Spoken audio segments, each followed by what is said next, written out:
Raise your hand if you ever said, I don't need anyone, I got this, I can do it on my own, only to cry alone in your room later.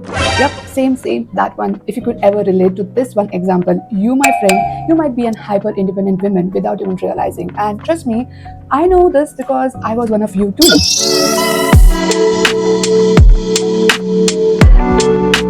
Hi guys, welcome back to my channel. I am Maitri Nayak and today we are diving into something many of us don't even realize we struggle with. Hyper independence. Now don't get me wrong, being independent is super great and I'm in so much support for it, but if your version of being a strong woman energy means making yourself suffer in silence because you don't want to bother somebody else, babe, we really need to talk about this, okay? So grab your chai, coffee or whatever drink makes you feel like the boss woman and let's dig deep into this topic. I myself need some water. Before we dig deep into this topic, let's get back to some history, probably a little story time of how did I realize I was hyper independent. And I wish I could tell you this, that one day I woke up and I had this great awakening in me that I was hyper independent and I need to little tone down in my energy, but unfortunately, no, that's not how it happened. I didn't even know hyper independence was a thing until one moment made me realize, wait, why am I like this? So the story goes something like this. And it happened when I was heading to Bali, dragging my 35 kg suitcase all by myself from my friend's apartment to my friend's car. And he saw me struggling and said, I lift it for you. Why are you doing this? And I was like, no, I can do it by myself. I'm strong enough to do it. You don't have to help me. Not because I wanted to compete with him or something, but I didn't want to make him feel bothered by lifting my suitcase. Because somewhere in my mind, I believed I should do it. I am strong enough to do it. Then he looked at me and said, listen, I'm stronger than you. Okay, let me lift the suitcase for you. What is wrong with you?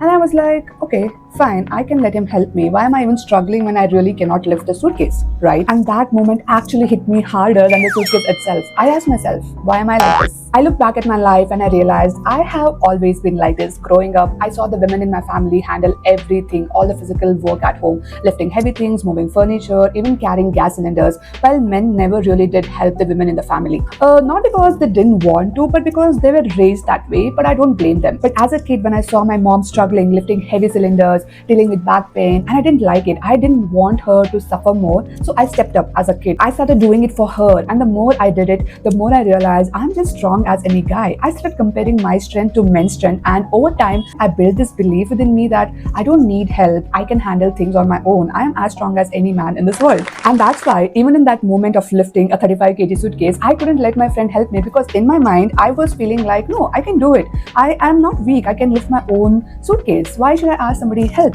when I can do it on my own? Felt like weakness. Felt like I wouldn't want to bother or disturb or burden him or anybody with my work. So if any part of this sounds familiar, keep watching because I'm going to break down exactly what hyper independence is, why it happens, how to know if you have it, and most importantly, how to unlearn it and find the balance again.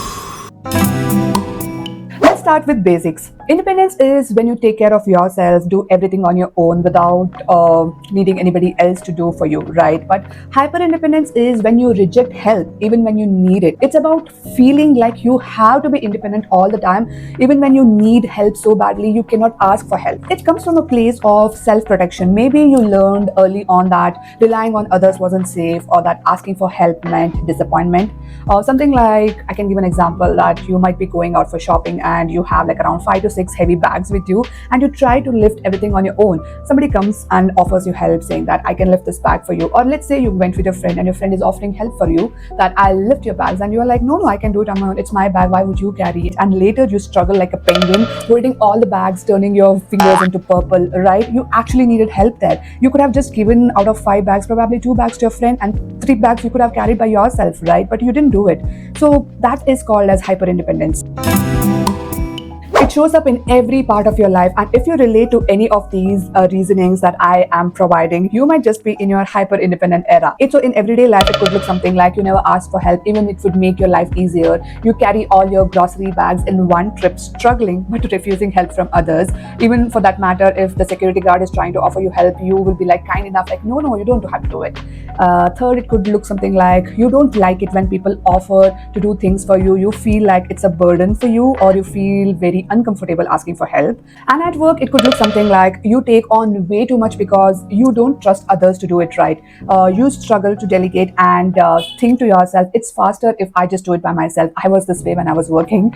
You feel guilty when you're not productive enough on your resting days or on normal days. If you're not working more than your usual time, you feel guilty about that. Moving on, friendship, it could look something like you are a very strong friend, the one who listens and helps and gives a leaning shoulder to your friends and gives solution and advice, but never asks for anything. I think I was like this. I always gave space for all my friends to listen to their ups and downs of life, but I actually never stepped up and told my stories, my daily life struggles to any of my friends. I don't think I've fully ever opened up about it. But now that I know, I am actually trying to change about that. But this could be showing in your friendship too. And the second thing, you are bottling up your problem inside of you instead of talking them out. Sometimes you just need somebody to listen to it, not that you actually need any solution for your problem, but a listening space that you're venting out things, right? You don't even do that. You don't even ask for that space. And third one, in friendship, it could look something like you disappear when you're struggling instead of reaching out for help. You completely cut off all your relationship and just go inside your shell and struggle with all your problems instead of asking somebody else for the help. Moving on to relationship, you find it hard to rely on your partner for emotional support. You struggle with vulnerability. Opening up feels like losing control. Opening up might feel like you might look weak in front of your partner. It might make you feel very sensitive and look sensitive, which you do not want to showcase at your partner. Third, it could be you push people away when they try to get close to you. You draw a very close boundary line and not let them enter. And when they try to enter or try to help you out, you just shut them off with a harsh word or by being rude to them. That could also be shown in your relationship. And with money, it could look something like you refuse financial help even when you need it.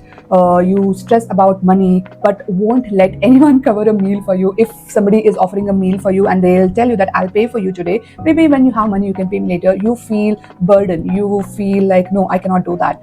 Third, it could look something like you feel the need to always pay people back immediately. If at all you're going in a restaurant and somebody else paid for your bill, you would be like, tell me my share, I really want to pay it off right now and then I'll forget it later. This could be a sign of being an hyper independent woman. With your normal rest days and self-care routine, it could look something like, you feel guilty for taking breaks. You feel you're not doing enough. Even when your body is asking for help, you feel like, no, I have to be productive. This is one of my characters. Whenever I take break or whenever my mind asks for rest, I constantly have thoughts in my mind that, you cannot take rest, you have to do more, you're not doing enough. All of these thoughts keep running in my mind, which I'm actually trying to balance right now. Second thing could be like you struggle to sit still without thinking about what's next. Like, what should I do next? You are like not living in this moment. You're always constantly thinking about, okay, I have to do these things today, I have to do these things tomorrow, next week I have to do this, next month I have to do this. Your mind is constantly on a loop of thinking thoughts. You might not even actually do those tasks, but it is just constantly on a loop of thoughts. Third thing, it could look something like you don't allow yourself to slow down until you physically can't function. When I mean physically can't function, that you have 109 degrees fever or you have a very bad running cold and headache and you literally cannot get out of the bed, is only when you allow yourself to rest. These are the few signs and characters of being in your hyper independent women era. So why are we like this? Well, when I did my self-analysis, I realized that these are the traits that you are not born with when you were born. These are the traits that is developed eventually over a period of time. Right from your childhood, when you were growing up, you saw people around you, their reactions, their behavior, right from your parents to siblings to relatives to friends to college friends to office people, and the situation and circumstances that mold you into this character person is how you develop this hyper independence trait. So here are reasons why hyper independence developed. You had to be the strong one while growing up. Maybe as a kid you had to take care of things by yourself without asking for help. Maybe people in your family or in your friend circle relied on you instead of the other way around.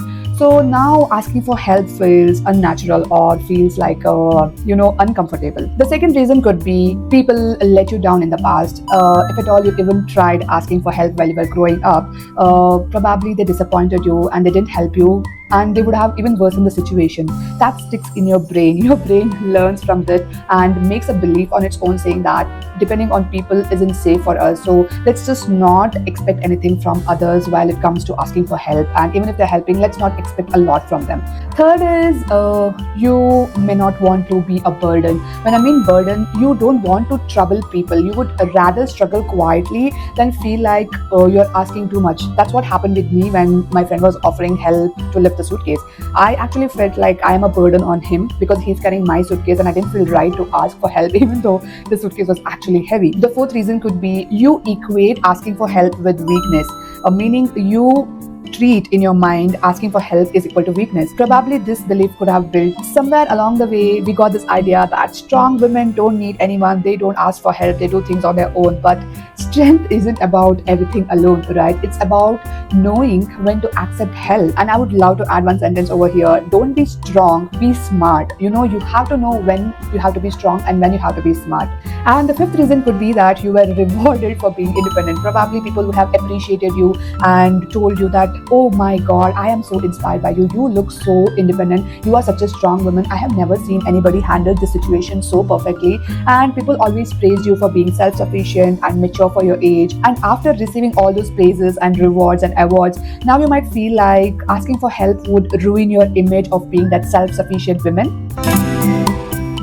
Coming to the last part of the video, now that we all know what hyper-independence is, how to find out if you are an hyper-independent woman, what makes you an hyper-independent woman, and why does it make you, this is the last part of the video where we are talking about how to overcome hyper-independence. Look, I know it's hard, okay? And you have spent years of your life convincing yourself that needing help could be equal to weakness, or your self-sufficient image, or making others feel burdened. Whatever reason that you have built in your mind about asking help, that's all a lie. You really can step down from being hyper-independent woman and be in your independent woman era, because I feel naturally as a woman, you are allowed and meant to be sensitive, vulnerable enough, be open and ask for help. Because what I read from the books that I've been reading from the ancient time period, we all as a woman have been built this way, to sacrifice our life, to share love, care, to be vulnerable, to be open enough. And men are built to be more practical, insensitive, and goal-oriented kind of a person, right? For example, in the ancient times, people were living in the den, right, in the cave, and men often had to go out for hunting and killing animals, because you obviously had to fill your stomach by cooking food for yourself. Can you imagine women going out and doing the hunting and bringing an animal? No, I wouldn't even dare to kill an animal, right? Whenever I look at a cute rabbit or probably a deer, I would be like adoring it. Wow, so cute, so cutely it is jumping. Wow, what an adorable animal. Instead, have you seen any men looking at the rabbit or deer saying, oh, how cute, how adorable? No, they're like, okay, whatever. They're not built with these emotions of being sensitive or soft spoken. They're always meant to be practical and strong. And that is why I think realizing that you are built this way naturally and accepting that as a fact is the first thing, okay? And later you can take down notes of these steps so that you can evolve slowly. And mind you, this is not a overnight step that today you realize, okay, today I'm a hyper independent woman and from tomorrow onwards I will be an independent woman. No, it takes a lot of effort. And I have identified myself as a hyper-independent woman for the past 2 years, and I'm still working on it, okay? Every single day, whenever a situation comes, I take a pause and I ask myself, would a normal independent woman behave like this, like the way I'm going to react? If the answer is no, then I would tone down myself and behave like a normal independent woman, right? So identifying situations and the way you react to it is the first step, okay? If you have conquered that, then probably the rest of the things will flow into your life in its own pace. But the first thing is to identify. The second step could be you can start small, let someone carry your bag, accept a favor, say yes when someone offers help, even if it feels weird, but you're going to tell yourself that it's okay, I'm going to be fine, let somebody help me. The third step to overcome your hyper-independent era is remember you are not a burden. People actually love and like helping. You love helping your friends, right? Don't you? Whenever your friends ask for your help, wouldn't you go running telling them, I'm here, let me know, what can I do for you? So why assume that they don't feel the same way about you? Then the fourth step could something look like reframing asking for help. Instead of convincing yourself that if I ask for help, I might look weak in front of them, what people might think, I might be a burden on them, I don't like them helping me. Start reframing the sentences in your mind. It could look something like, I'm smart for making my life easier. If he lifts the thing for me, then I don't have to do it. I can just walk in a peace, relaxing way. Then the other thing to overcome your hyper-independent could look something like, let people show up for you. It's scary, but right. You might be surprised by how much people want to support you. You just have to ask. Have you heard that very famous sentence? Ask, believe, and receive. I think that also applies over here. Ask for help. Believe that they are going to help you with full heart, and receive the help and make your life easier. It might look simple right now, but you have to build this practice. Okay, it will not build overnight. Only then your mind will change the belief in your system. Okay, asking for help is not as difficult as I thought. And the last one is embrace your feminine energy. You don't have to do everything by being strong alone. Being a woman also means allowing yourself to receive help, relax, go with the flow. Like I told that caveman story, sometimes if things doesn't go the way you want it to go, it's okay. Let it go. Let it be however it is going, and take a step back and just take 3 deep breaths, and you will be telling like, okay, fine, I did what I could do. Now I'm going to release and let it go and let the God take care of this. Sometimes even doing that is such a great thing, and things will work out on its own. You don't have to control each and everything in your life the way you want it to happen. Sometimes let the miracle also happen. And finally, we are end of this video, and I would like to conclude by saying that hyper-independence isn't just about being strong physically and mentally, by lifting suitcase or telling yourself that I don't need help, I can do everything on my own. No, it's not about that. It's not about carrying everything by yourself. It's about asking help even when you know you can do things on your own. It's about letting yourself relax. It's about loving yourself first, because if you love yourself, you wouldn't put yourself in difficult situation. You would always make your life easier, right? So ask for help.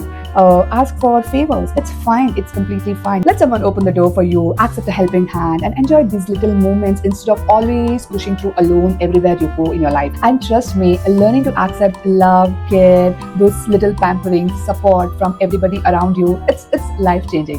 So if this video resonated with you, let me know in the comment what's one small way you're going to let yourself receive help this week. It could be anything, but just let me know in the comments what way are you thinking about. And if you know someone who needs to hear all of this information, share this with them right now. Like always, don't forget to hit that like button, subscribe for more real talks, and turn on those notification bell icon, because trust me, we are unpacking a lot of more information together. See you in the next one. Until then, I'm Maitli Naik signing off. Bye.